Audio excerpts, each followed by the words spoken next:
into this maybe yesterday before strategizing for the actual 5 versus 5 because they might have come up with that special pocket pick that's going to ruin them all. I hope so. I hope they got something. I hope they have something, but they haven't had to use it right now. Kira, don't need to. in every situation, he's like, well, we've got all these plans. Oh, Caitlyn's up? Great. Ooh, sweet. Got it. Headshot. Great. Yeah, fantastic. And it also, I think, shows on the player cam of Kira's just been absolutely controlled as much as he was in the game. And of course, I completely agree. Kira's just been fantastic, both in 5v5s and 1v1s, and you can see how focused he is. Even after that very close last game, he kind of had his hands in his head, like, ooh, I have to focus. But Seiya, you know, having a bit more fun, maybe. We've got the Varus, which was a strong pick. Ezreal, of course, with lots of fun against his teammate. And then Twitch. Again, the Twitch pick was very unexpected, both in the fact that it was picked and the fact that it won. And there's a much bigger storyline as well. Yes, Seiya now is fighting for his own pride and for LATAM pride. But if you look at those champions, the Twitch, the Varus, those were games that maybe he should not have won. The Varus was into Karthus. The Karthus was a little bit of a questionable pick. The Twitch was a lucky all-in, you know, after having a summoner advantage. So if you were, first of all, playing that, great. Secondly, you look at the Turkish squad. Their chances of making it to LA now rest on Seiya's shoulders. Yeah. You know, all of Turkey is sending LATAM their energy, trying to channel it because it's up to Seiya now. Definitely, and you mentioned that little bit of luck. It'll come down to that. It is a best of 3. It has to happen just a couple of times. But Kira, he's just incredibly in the zone. He didn't need any shenanigans, controlled from start to the end.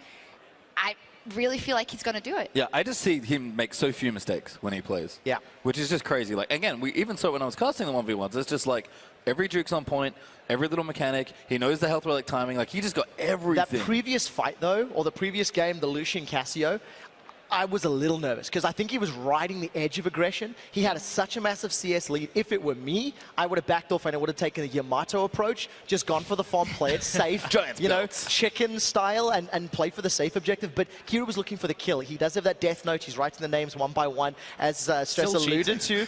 And it worked out, but I think that's the one way I do see him losing is over-aggression. Over-aggression, but he's definitely in the zone now. It's all on the line for Kira versus Seiya, so casters, take it away. Thanks, guys, and it all comes down to this for Kira. This is such a big deal for him, his team, and also his pride. He wants to take that #1 to show he's the best mid laner, and he's going up against arguably the other best mid laner, Seiya. Well, the best mid laner who's also an AD carry main turned mid, turning AD carry. So this guy definitely can match what Kira can do in terms of champion pool. It's all going to come down to execution, and in a best of 3, how the meta changes. I feel like the road for both players have been very, very different. If I look at Kira, his consistency and his composure throughout the games that he has played always goes for the Lucian, always goes for the Caitlyn. I feel like this is the right approach if you want to win and not have fun. Yeah, I absolutely agree, Yamato. I'm going to have to split you guys up. But yeah, Kira, consistent, only picked those 2 champions. So if I'm Seiya, I would ban both of those straight up. Yep. Even though I have played some of those champions myself, I think you just take away the Lucian, take away the Caitlyn, see what else Kira has in his back pocket. And we've seen how good Kira is in even matchups. So Caitlyn versus Caitlyn, 2 AD carries. So it's definitely worth banning both Lucian and Kate to avoid them completely. Seiya, sure, he can play them as well, but do you want to take the risk of going in a matchup where Kira feels comfortable, even when it's the same? Maybe. It's so interesting, because as you mentioned, Seiya, AD carry turned mid laner, turned AD carry, has the synergy with those AD carry picks, versus Kira, who's been consistent all the way through the tournament, whereas Seiya has not been. You like that Caitlyn ban? will be the ban, the Twitch ban against Seiya. Arguably a game he shouldn't have won.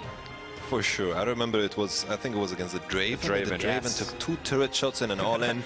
And I remember Seiya's interview after the game was, he had a plan where he all-ins at level 1 and then nothing. Yeah, literally that was what he said. I didn't know how I was going to win that game, and then I just kind of did. But Urgot is the final ban coming out here. And then Lulu will be coming out as the second one from Seiya. That means Lucian is slow to go.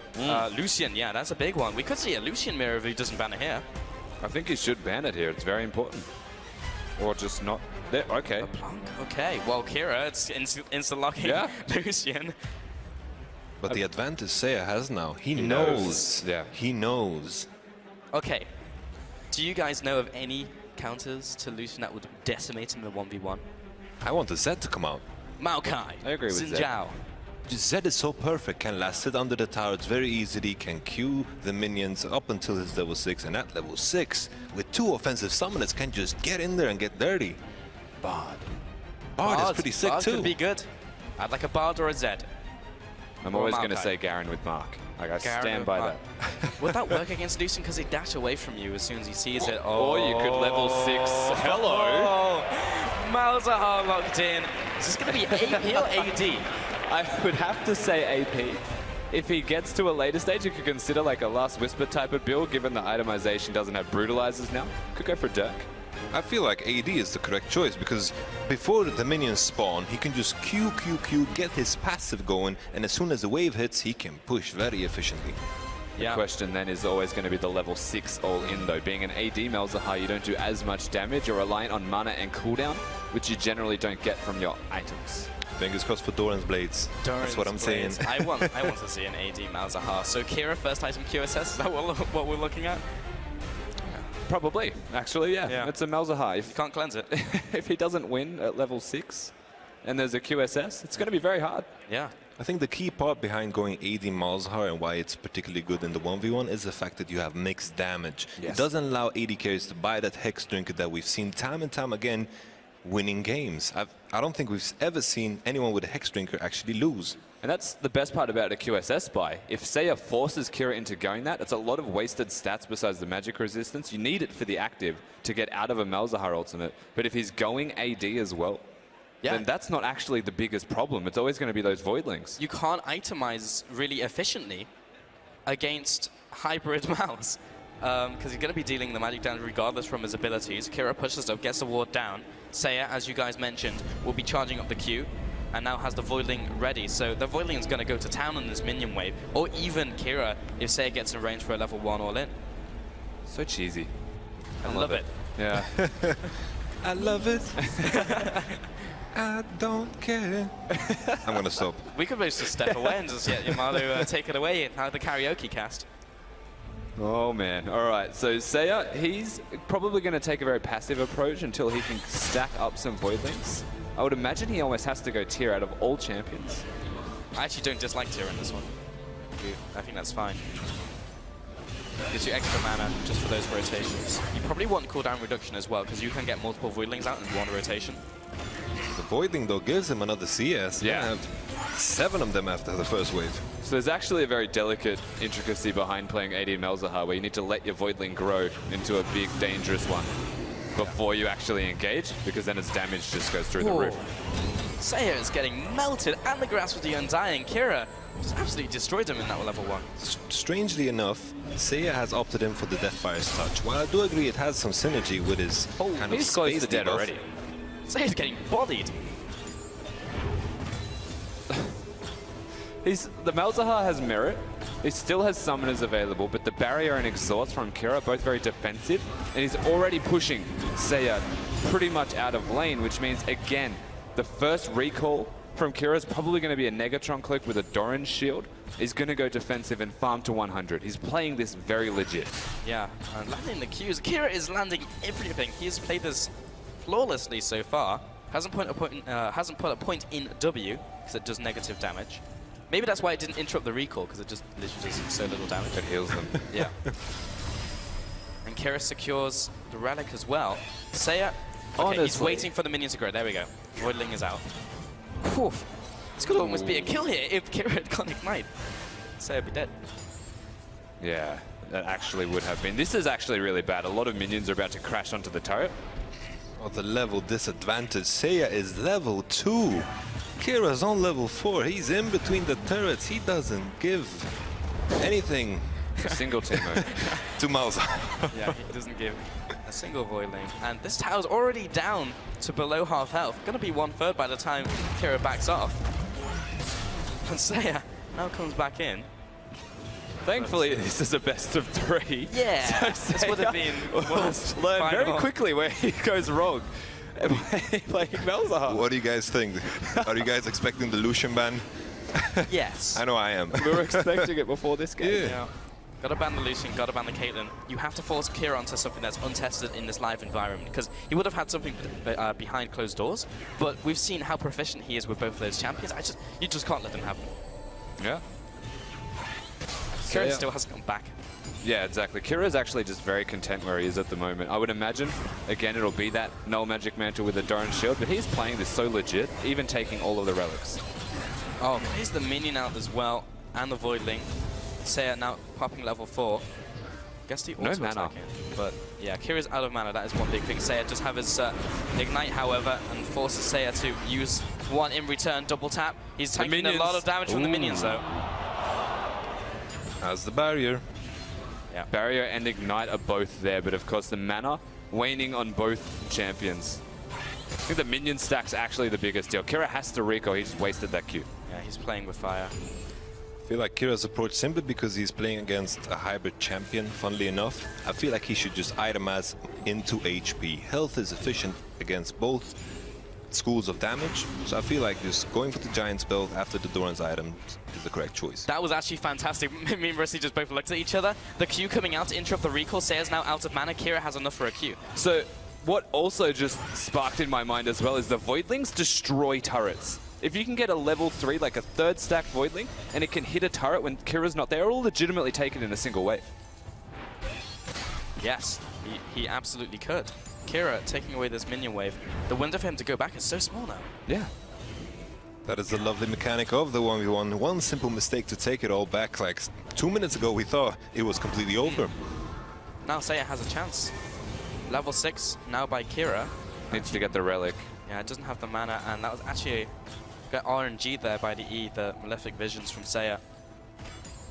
This is incredibly tense. Seiya, okay, uses the E, will get the mana back as it kills these minions. Once again, Malefic onto Kira. He has to he recall. has to go back. This is a window right now. There's no cannon, unfortunately, in this wave, but Seiya can hard push at the very least, get all of the farm, push it to the turret, and if by chance he can get a Voidling going, it would hurt. What hurt there was the minion didn't die to Malefic Visions. Yeah. Yeah, that was actually really big for Seiya. Now he has to go back. It doesn't quite get the push he wanted. That was a couple of seconds out. Kira now comes back in, looking for the Hex Drinker. What a comeback from Seiya. To keep in mind that he was level 2 when Kira was level 4.5 at one point. Amazing comeback. Yeah, both level 6 now. Seiya has the ultimate. His exhaust is at the same time as Kira, so they both got that timer. The Ignite is still up for Seiya, while the Barrier is still up for Kira. And what's just been purchased? Okay, so Doran's Ring, trying to amplify the magic damage, gone for the Cloth Arm as well for the resistances, for the prolonged trade, and the Amp Atonement for the extra damage on abilities. It's a hybrid Malzahar build then. He's not going all in on that AG, and does realize that the Doran's Ring will help a lot, especially with the E, to get all of his mana back. Yeah. I kind of would have liked to see like a flat penetration item, because the Voidlings actually benefit from the armor penetration, but Kira's going to do a bunch of damage to Seiya, actually going to burn through these minions first, and has a double tap from the ultimate, of course, and the Grasp of the Undying before the Void comes out, but needs to focus on some of these minions, because he actually was evening it up, but Seiya's using a lot of these to turret. I feel like both players understand what this game is going to become now. It's all about the push. Just Yeah. throw your abilities onto the wave and make sure you push. Trying to outpush the Malzahar is a very tough task. Of course, Kira doesn't have the biggest mana pool if he spams it all to push the minions down. Yeah, then he's not going to have it for the trade, and then Seiya should be better in that 1v1 format. Seiya does have the ultimate, though. Kira maybe trying to burn it. Kira's dropping low on mana. This is a little dangerous if he gets all in here. That has to be the beauty of Malzahar. The fact that he gets mana back when a minion dies He could have because of ulted his there. Yeah. debuff. He should have ulted there. Would that have been a... Yeah, Just to push him out. Yeah. With Ignite, that may have been a kill. I think that's kill range. Keeping in mind exhausts. Yeah. What? Right? What the? Every time. He just doesn't want to do it. I feel like he can do insane damages. He's Right got here. full rotation. He's trying to out-sustain Kira, but taking so much poke in the process. Double tap. And see once again. He's Yeah, hesitating. and there it is. What There's the no exhaust. grasp of the nether.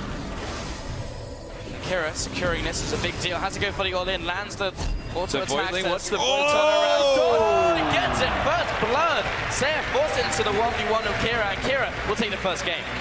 Kira is a single best of one away now from winning. The question is now, we have to expect a Caitlyn and a Lucian ban. Yeah. Kira It has to come out. has to show his entire hand, and hopefully Seiya has something planned for it. Seriously, he needs something planned. The Malzahar, it was a good strategy.